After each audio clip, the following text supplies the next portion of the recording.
Hi అండి. Welcome to ఐకేల్ kitchen. ఎలా ఉన్నారు? బాగున్నారా? నేనైతే చాలా చాలా బాగున్నాను. ఈరోజు వీడియో ఏంటంటే బంగాళదుంపల వేపుడండి. అంటే నేను నా స్టైల్లో ఎలా అయితే చేస్తానో చూపించాలని చెప్పానండి. నేనైతే ఇలా చేస్తాను.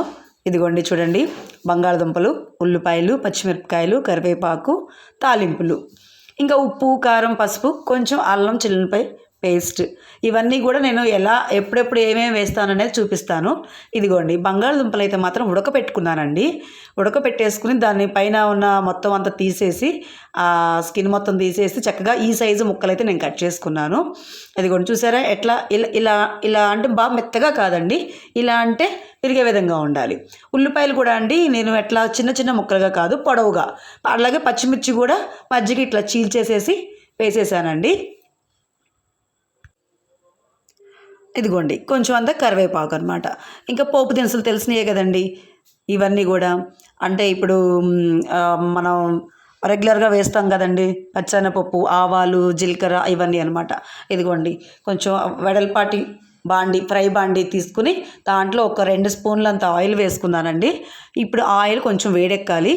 కొంచెం వేడెక్కిన తర్వాత ఈ తాలింపులు ఏవైతే ఉన్నాయో ఫస్ట్ తాలింపులు వేసేసుకుంటానండి. తాలింపులు వేసుకుని తాలింపుల తర్వాత ఇదిగోండి కొంచెం వేడెక్కుతుంది, అంటే వేడెక్కిందా లేదని చూస్తున్నానండి ఇక్కడ. కొంచెం వేడెక్కుతుంది. వేడెక్కిన తర్వాత తాలింపు గింజలు వేసేసుకుంటాను.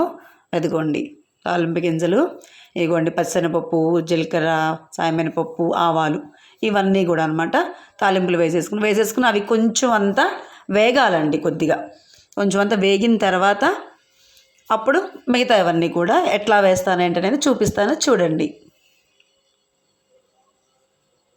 నేనైతే మటుకు నా స్టైల్లో అయితే నేను ఇట్లా చేస్తానండి. కానీ కూర మాత్రం చాలా చాలా రుచిగా ఉంటుంది. చాలా రుచిగా ఉంటుందన్నమాట.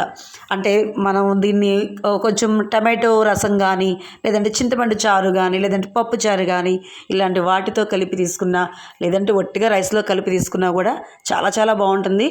అంతేకాకుండా చాలా ఫాస్ట్గా అయిపోతుందండి ఈ కర్రీ కూడా. చాలా ఫాస్ట్గా అవుతుంది అనమాట. ఇప్పుడు కరివేపాకు వేసుకున్నానండి. ఈ కరివేపాకుతో పాటుగా ఉల్లిపాయలు, పచ్చిమిరపకాయలు. ఈ ఉల్లిపాయలు, పచ్చిమిరపకాయలు ఏంటంటే అండి బాగా ఎర్రగా అనేది వేగిపోకూడదు, కొంచెం మగ్గాలన్నమాట. ఇప్పుడు దీనికి ఈ ఉల్లిపాయలు, పచ్చిమిరపకాయలు వేసి కొంచెం వేయించిన తర్వాత, అంటే కొంచెం మగ్గటానికి కొంచెం అంతా ఉప్పు వేస్తానండి. ఉప్పు వేస్తే ఏమవుతుందంటే ఉల్లిపాయలు అనేది వేగిపోకుండా మగ్గుతాయి అన్నమాట. ఈ ఫ్రై కల్లా ఏంటంటే మనం ఉల్లిపాయలు బాగా వేగటం కాదండి, మగ్గాలి. మగ్గితే టేస్ట్ బాగుంటుందన్నమాట. అది ఎట్లా ఉంటుందంటే ఇప్పుడు మనం బయట ఏదైనా ఫంక్షన్స్కి వెళ్తాం చూసారా, పెళ్ళిళ్ళని ఏదైనా భోజనాలకు వెళ్ళినప్పుడు వాళ్ళు చేస్తారు, వంట మేస్త్రులు వచ్చి చేస్తారు చూడండి, అట్లాంటి ఫ్రై అనమాట అండి ఇది. అది మనకు విస్తర మీద వడ్డించినప్పుడు ఎంత చక్కగా భలే తింటాం కదా, చాలా బాగుంది చాలా బాగుందని, అంతకన్నా టేస్టీగా ఉంటుంది ఇట్లా ఒకసారి ట్రై చేస్తే అనమాట. ఇదిగోండి కొంచెం అంతా మూత పెట్టి మగ్గించుకుందామండి కాసేపు, ఒక 2 నిమిషాలు అంతే. ఇదిగోండి అయిపోయింది చూసారా. ఉల్లిపాయలు అట్లా మగ్గితే చాలండి, ఇంకా ఎక్కువగా ఊరికే ఏం వేగిపోని అవసరం లేదు. చూడండి చూస్తున్నారు కదా, ఇట్లా ఉల్లిపాయ ఇట్లా మగ్గాలండి ఈ ఫ్రైకి మటుకు. ఇప్పుడు ఏంటంటే ఇప్పుడు బంగాళదుంప ముక్కలు నేను చక్కగా చిన్న చిన్న ముక్కలుగా కట్ చేసి పెట్టుకున్నాను చూసారా. ఆ ముక్కలు వేసే ముందు కొంచెం అల్లం చిల్లిపాయ పేస్ట్ అండి.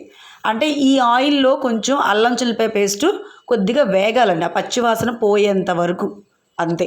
అది కూడా 1 నిమిషం అండి. అంటే మనకి అల్లం చిల్లిపాయ పేస్టు వేగిన తర్వాత మంచి స్మెల్ వస్తుంది చూసారా, ఒక మంచి అరోమా వస్తుంది. అట్లా అంతవరకు వేయించుకుంటే చాలండి. మిగతాదంతా కూడా ముక్కలకి వేసినప్పుడు మనం ఆ ముక్కలకి పట్టే విధంగా వేగాలన్నమాట. కొంచెం అంత పసుపు అండి, అంటే ఇప్పుడే పసుపు వేస్తాను, తర్వాత నేను దుంపలు వేసాక పసుపు వేయనండి. ఈ ఆయిల్లో మగ్గుతున్నప్పుడే నేను పసుపు వేసేస్తాను.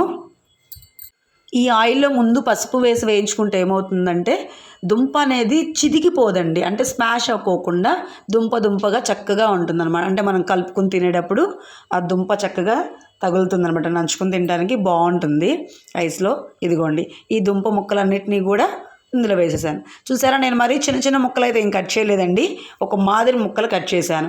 ఎందుకంటే ఇది అటు ఇటు మనం కదుపుతున్నప్పుడు ఆల్రెడీ ఉడకబెట్టి ఉన్నాం కాబట్టి కొంచెం అంతా అటు ఇటుగా కొంచెం నలుగుతాయండి. నలిగినప్పుడు ఏంటంటే ముక్క సైజు ఇంకా తగ్గిపోతుంది, అందుకని ఈ మాత్రం ముక్క అనేది ఉండాలన్నమాట ఈ ఫ్రైకి. ఇదిగోండి ఇట్లా పసుపు వేసి శుభ్రంగా కలిపేసేసుకోవాలండి చక్కగా. ఇలా నీట్గా అంటే మనం వేసిన అల్లం చిల్లిపాయ పేస్టు, నెక్స్ట్ ఈ పసుపు, ఇవన్నీ కూడా ఈ ముక్కలకి పట్టేలాగా కలుపుకోవాలి. ఇలా ఒక్క 2 నిమిషాలండి, 2 నిమిషాలు ఊరికి అట్లా ఫ్రై అవనివ్వాలి. బాగా ఎర్రగా ఏం వేగిపోయిన అవసరం లేదండి, 2 నిమిషాలు ఫ్రై అయితే సరిపోతుంది. ఇప్పుడు దీంట్లో నేను కారం వేస్తానండి. అంటే మాది కారం చూడటానికి మీకు బాగా ఎర్రగా కనిపిస్తుంది కానీ అంత కారంగా ఘాటుగా అయితే ఏమీ లేదండి. అందుకని నేను ఒక స్పూనున్నర వేసుకున్నాను. ఆల్రెడీ పచ్చిమిరకాయలు వేసాను కాబట్టి ఇప్పుడు దీన్ని జాగ్రత్తగా చక్కగా కలిపేయడం. ఈ కారం అయితే మట్టుకంటే నేనైతే కనుక ఒక స్పూనున్నర వేసుకున్నాను. మీరు మీ టేస్ట్ తగ్గట్టుగా వేసుకోండి. అంటే మీ ఇంట్లో కారం కొంచెం ఎక్కువగా ఉంది అనుకుంటే తగ్గించి వేసుకోండి, ఓకేనా. ఇందాక ఆల్రెడీ పసుపు కొంచెం ఉప్పు వేసాను కాబట్టి ఇప్పుడు ఇంకొంచెం అంటే ఈ కూరకి సరిపడా అనమాట. ఇది ధనియాల పొడి అండి, అంటే ఇది పచ్చి ధనియాల పొడి. అంటే దీంట్లో ఇంకా చెక్క, లవంగాలు ఇలాంటివన్నీ ఏమీ లేవండి, ఉట్టి ధనియాల పొడి మాత్రమే అనమాట. ఇవి వేసేసి ఒకసారి కలుపుకుందామండి. ఈ ధనియాల పొడి, ఉప్పు వేసి, ఇదిగో చూసారా. అంటే నాకు ఒక్క చేతితో కలపడం కుదరక నేను మళ్ళీ యాడ్ చేశానండి. ఇది వచ్చేటప్పటికి కొబ్బరి పొడి అండి ఇది. అంటే నేనైతే ఎండు కొబ్బరి వేశాను. మీ దగ్గర పచ్చి కొబ్బరి కనుక అవైలబుల్గా ఉంటే పచ్చి కొబ్బరి వేసుకోండి. టేస్ట్ మాత్రం వేరే లెవెల్ ఉంటుంది, చాలా అంటే చాలా బాగుంటుంది. అదిగోండి చూసారా, ఇలా వేగాలండి. ఇంక ఇట్లా వేగితే సరిపోతుంది. ఇంకా ఫైనల్గా కొత్తిమీర అండి, అంతేనండి.